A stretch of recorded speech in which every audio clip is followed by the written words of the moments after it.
Alright, so today I'm going to be talking about my recovery story.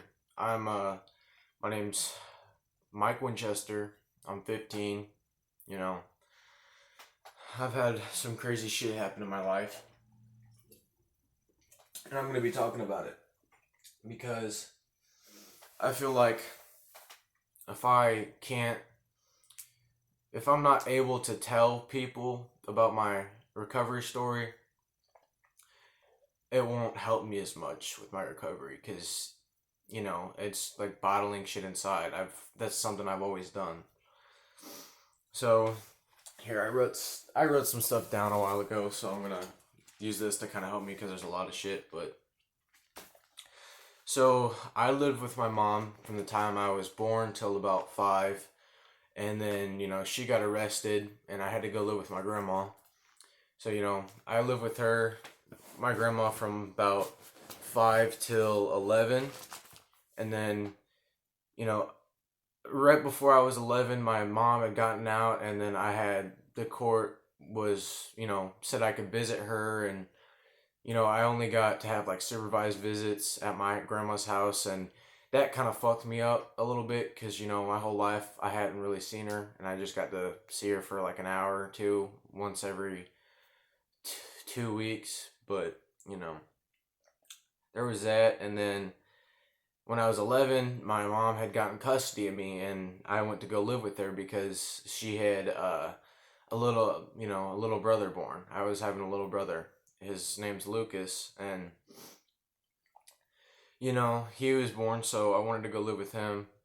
He's my only brother. He's my younger brother. I have a younger sister named Dorothy, and I have an older sister named Skylar.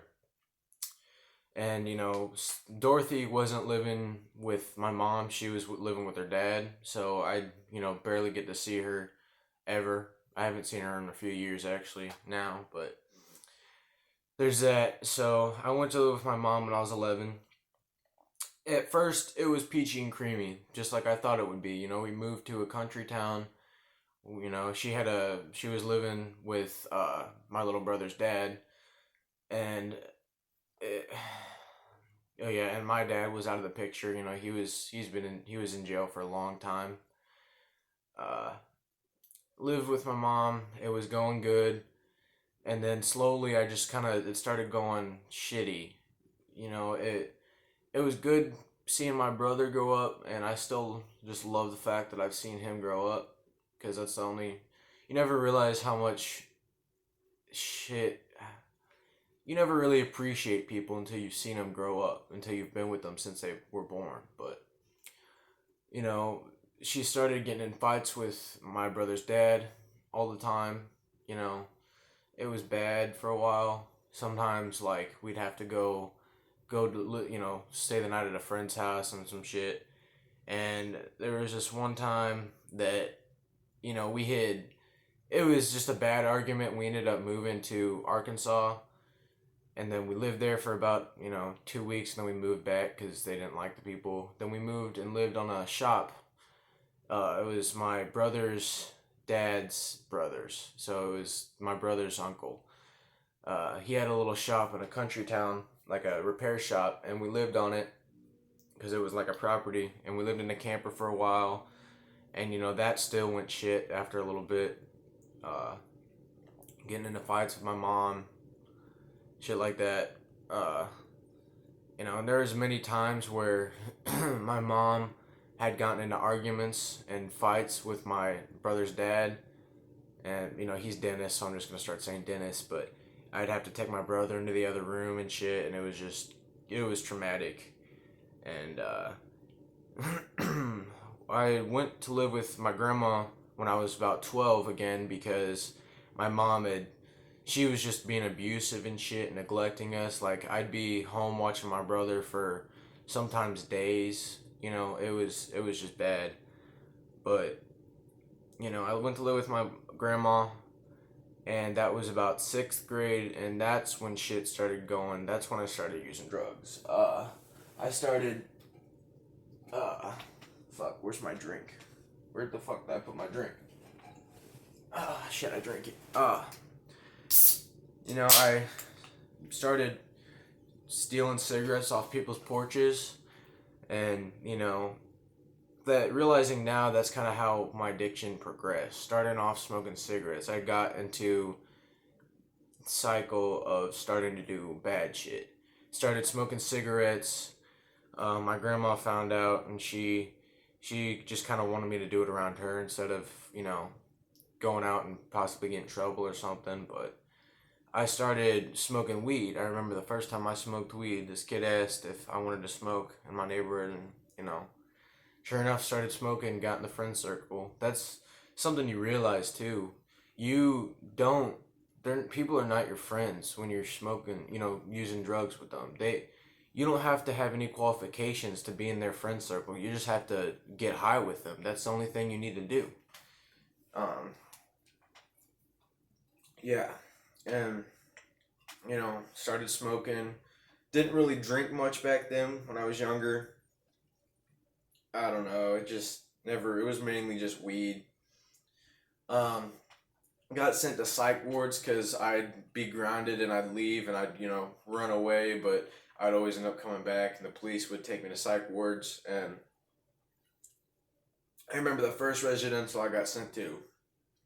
I was in the psych ward and they said that I had to go there. Wasn't happy, and can't remember exactly which one or how long I was there for, but I had been in and out of a lot of residentials, and I had ran from a few of them. And then after a while, when I got out of one of the rehabs, my grandma had moved in with my grandma's sister, and so she's my granddaunt, and my granddaunt had custody of my older sister because she was like 16 at the time. I don't know, but there was that, and fucking that's shit kind of went downhill even further. It just went downhill. It's always gone downhill. But I started, car hopping, going up to cars, checking if the doors were unlocked, taking shit out of them. And then I would search around in my aunt's basement in this house, and I found guns, So I was a 7th grader with fucking pistols, Ruger, Beretta, shit like that. And I'd never really done anything with them. I was scared, but I'd always carry them around and shit. Because I don't know, I like guns. I've always liked guns. But there was this one day, my dumbass, I was on the bus talking to this kid, and I was like, hey, you want to go in the woods and play with my BB gun with me? And, it was like a pistol from World War II or some shit. It was a weird ass looking pistol. But, my dumbass shot it off in the woods. They were thinking, they're in my grade, but they were thinking it was a BB gun, but loud ass bang.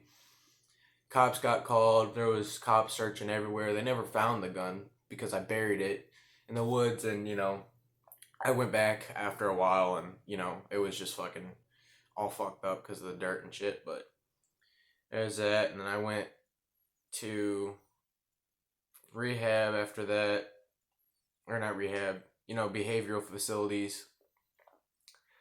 And at that point, at 7th grade and 8th grade, I started using pills like Adderall. I'd start using a lot of Adderall. I'd go into the woods and build forts all day. Like, I wouldn't eat and shit. I got really skinny. I don't know. I used to cut my arm a little bit. I had this personality. I didn't know who I was, and I'm still trying to figure out who I am as a person, but I didn't know who I was.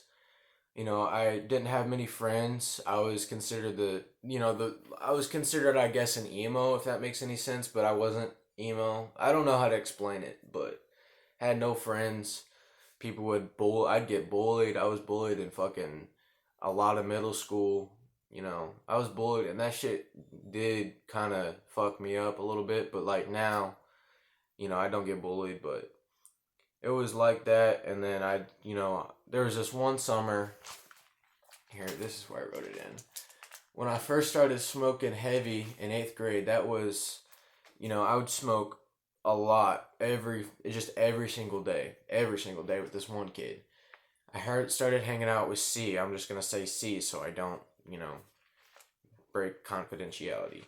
I would always hang out at his house. I slowly started spending less and less time at my own home and more at C's house.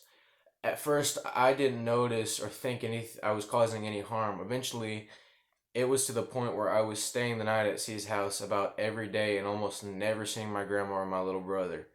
I had no hobbies or interests except one thing, using drugs. My grandma would constantly tell me to spend even 10 minutes with my brother, but I had just ignore her and go about my day. I would just be fucked up off weed and or alcohol every single day, almost every hour of the day. I'd drink to forget my pain and it would bottle up, all my feelings would bottle up inside. And that's kind of something that I struggle with a lot. Now I'm a little bit better at it, but that would used to be the cause of all my downfall. Uh, I'd lash out and disrespect my grandma all the fucking time. She'd be mad because I'd be high or come home drunk or something, and I would just treat her like shit. And I really do like regret every single thing because my grandma, I used to never even think of it like this, but my grandma had been there for me my whole fucking life. She got custody of me even after I decided to come back from living with my mom the second time. She could have just said fuck it and I could have went to a fucking, a foster home or something, but she stayed there with me. That shows a lot in a person because I don't know if I could do that. But my grandson or shit, I'm still struggling. I struggle with reading sometimes. Uh, my grandma would get stressed out, and everything at home was just so tense. Like, I'd come home and I wouldn't even say anything, and she would just have this. She wouldn't be mad at me for a specific reason, but she would talk to me like I did something wrong, and that's kind of how we always butted heads because she would act like that, and then I would act like it right afterwards. Um, my grandma would try to ground me because my brother would, he would cry. He would cry because I wouldn't be home. That's really fucked up, you know? I'd be at my friend's house getting high and shit. My grandma would call me, and after like 30 seconds, I'd already be pissed off and want to end the call. Like, what are you calling me for? And, she would be like, just talk to him on the phone at least. Just talk to him. If you're not going to see him, just, at least talk to him for 5 minutes. And I'd say like two words when he'd be talking to me and he'd start crying. And that used to never faze me. Like, hearing him cry never fazed me. And I'd just end the call and get back smoking weed with my friends and getting drunk and shit. And, I've scared my grandma plenty of times. Like, remember the first time I got blackout drunk. It was a weird experience, but I had woken up in my house because I was staying the night at, C's house. And it was strange to me because, it took me like an hour or two to realize that I stayed the night at my friend's house. And then, I don't remember coming home, but that scared her. Um,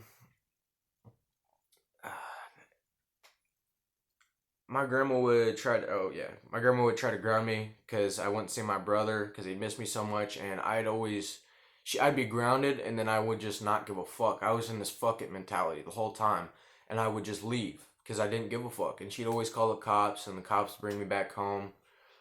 And I had it in my mind that, that's kind of why I was staying in this fuck it stage. I'd always have it in the mind that, oh, cops will just bring me back home. I don't give a fuck. But, after a while, shit kind of caught up with me. Uh, I'd put C before my own family and sometimes my personal hygiene.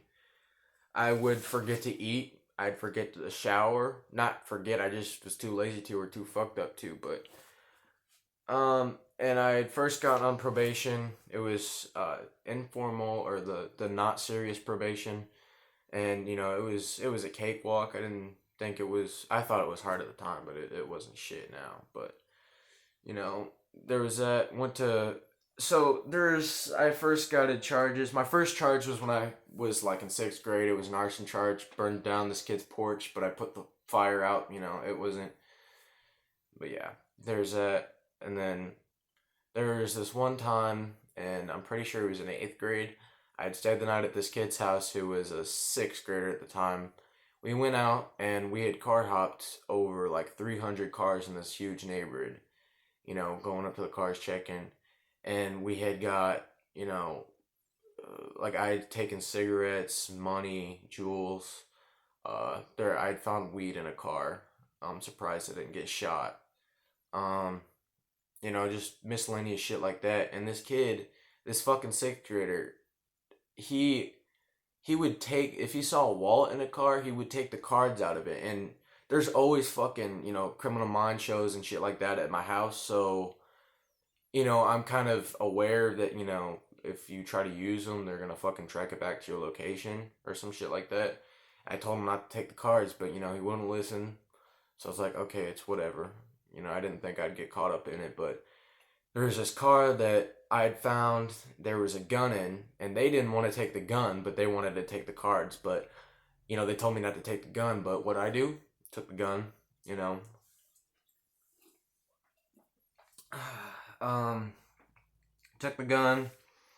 I hid it, and then after a while, I gave it to this kid or something. I don't really remember, but uh, they had gotten caught up. I was in an interrogation. I was fucking actually, I knew I had an interrogation, but I actually got high during the interrogation. Or like before the interrogation. So I was pretty high. That didn't help my case, but the kid had used the credit cards to buy fucking money on money on Fortnite. He used it to buy fucking V-Bucks. If he didn't do that, we wouldn't have gotten caught because there was no cameras that saw our faces. So yeah, and then they snitched and said all that. We went to court for it, and there was this one day that I had. So after so many referrals to the juvenile office, they're supposed to take you into JJC, Juvenile Justice Center. I was on like my 17th one, and now that's a fucking lot. That's a lot of. I'm pretty sure they're supposed to take you at like 12 or something like that.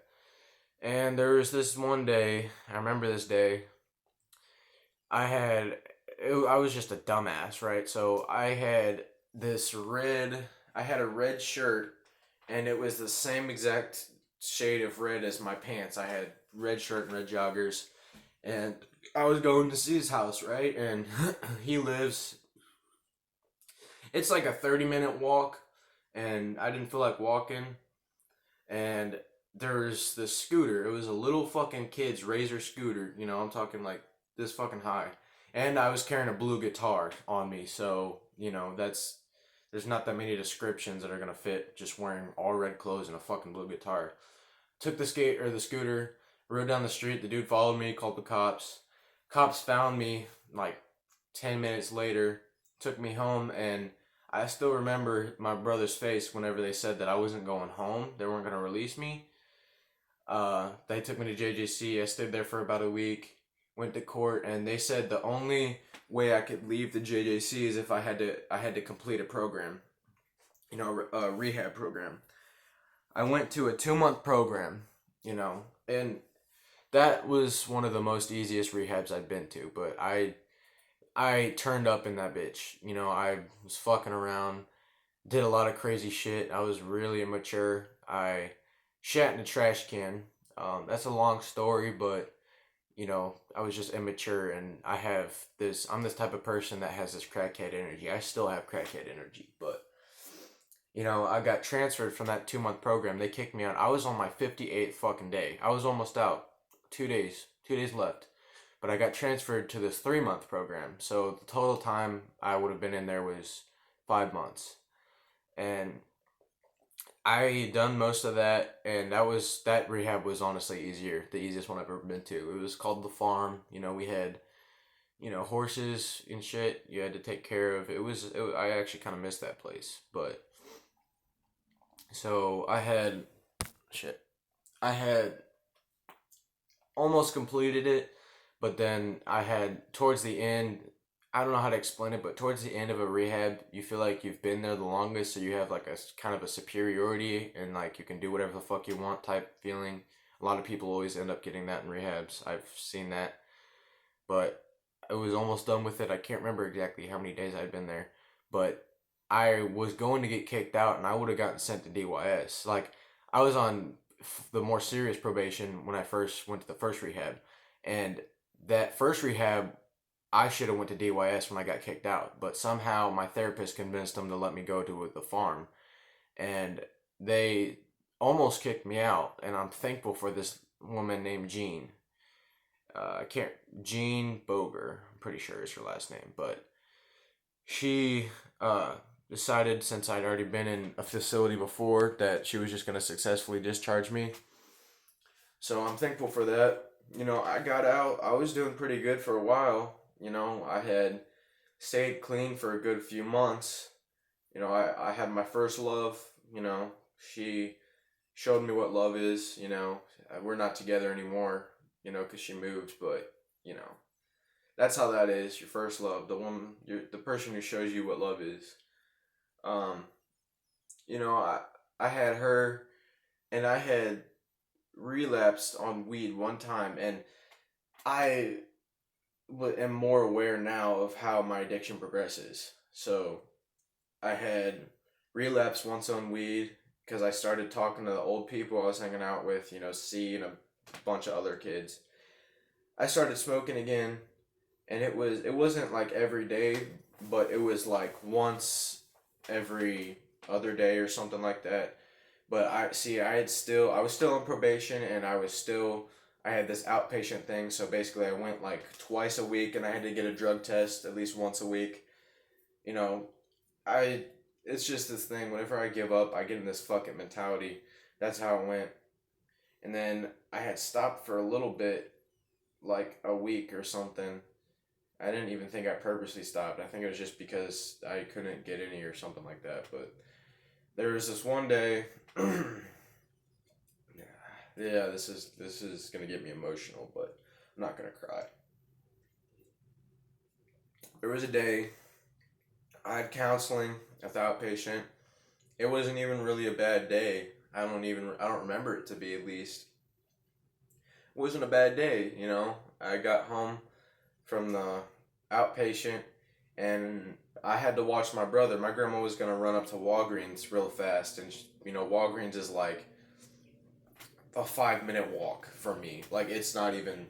It's right outside my neighborhood. But she went to get my medicine, and hold on, I'm gonna go blow my nose real fast.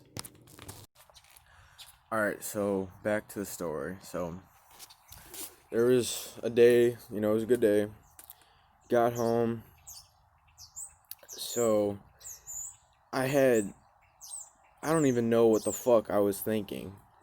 People were asking me after it happened, why'd I do it? What was going on that you weren't talking about? And there was nothing going on. Life was going fucking perfect. I think that was one of the, before that happened, that was one of the best times of my lives, I'm trying not to smoke on camera. But I had texted this guy that, I had, shit, my glasses are crooked, but I had beef with. I used to have beef with him before, but we were cool. But I hit him up to buy Coke. Don't know why. Hit him up to buy Coke, right? We met up, bought it, and that was like right before that my grandma had went to Walgreens. But she had went to Walgreens, and she was getting my medicine from the Walgreens place, so it would have taken like 15-20 minutes. But I had to watch my brother, right? It was only me in the house with him, and I told him to go in the living room because I didn't want to do it in front of him. I mean, I'm not that cold-hearted, but I told him to go in the living room. He was watching his show, and I mean, I figured that's not gonna.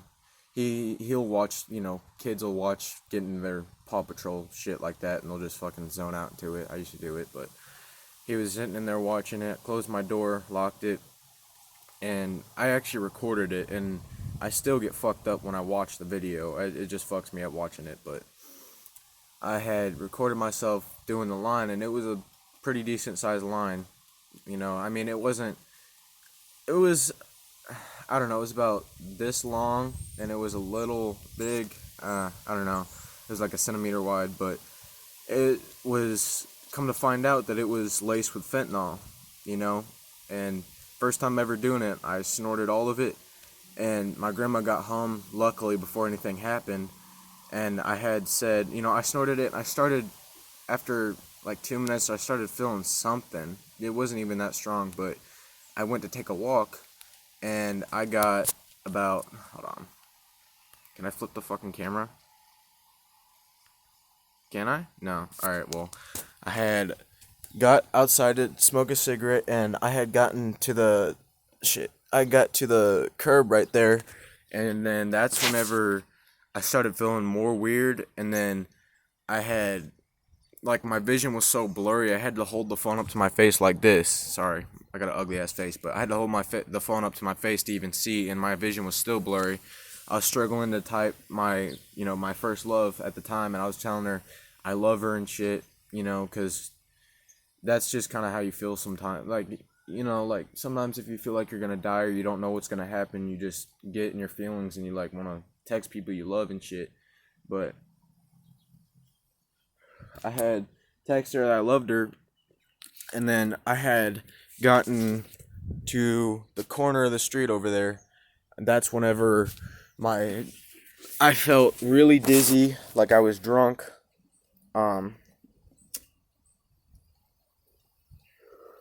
I got really dizzy. It was like I was really fucking drunk and my vision was bad, so it just kind of felt like I was really fucking wasted. And oh yeah, let's rewind a little bit. So I became a bad alcoholic too in 8th grade. From 8th grade is whenever I became really bad in alcohol. Like, I only drank vodka, just straight vodka. I didn't need a chaser. These fucking glasses are bothering me. But I would just chug straight vodka. Like, we'd always steal fifths of vodka from like Walmart or fucking farmers market. We would always like, and it became a thing where like I would be drinking every day, literally every day, and I'd be at C's house, and he didn't want to drink like every single day like that, but I'd always be drunk and high. But you know, I'd also done acid and shrooms before. I've done them a lot before, but I mean, honestly, I don't think that's actually fucked with me, because I mean, yeah, I do have acid flashbacks, but like that, to me, acid doesn't really fuck with you as much. But so going, I would drink like a fifth of vodka every fucking day. Not every day, but I would damn near almost do it every day. But so back to the thing, I got around the corner, blurry, felt drunk, stumbling and shit. Then I got right around. It was on the street right behind my house. There was a one of those fucking sewer things over there, if you can see it. But it was like that on the street over there. And if you've ever been really drunk and you were listening to music, like a good song, and then you want to smoke a cigarette, because cigarettes, for at least to me, cigarettes taste 100 times better when you're drunk. It seems like the best idea ever to smoke a cigarette. So I sat down, went to smoke a cigarette, and then that's whenever I died. So I'd overdosed, and I didn't realize, my grandma didn't tell me what had actually happened until like a week after, and that's kind of whenever I got really in my feelings about it. So I had woken up in an ambulance right in front of my house, and I remember they were about to close the door, and my grandma was like, "What happened?" And she was crying and shit, and I just said, "I don't know." I was still kind of fucked up on it, but come to find out that I had they had given me 3 shots of Narcan, and don't quote me on this, but I'm pretty sure after like 2 shots, they're not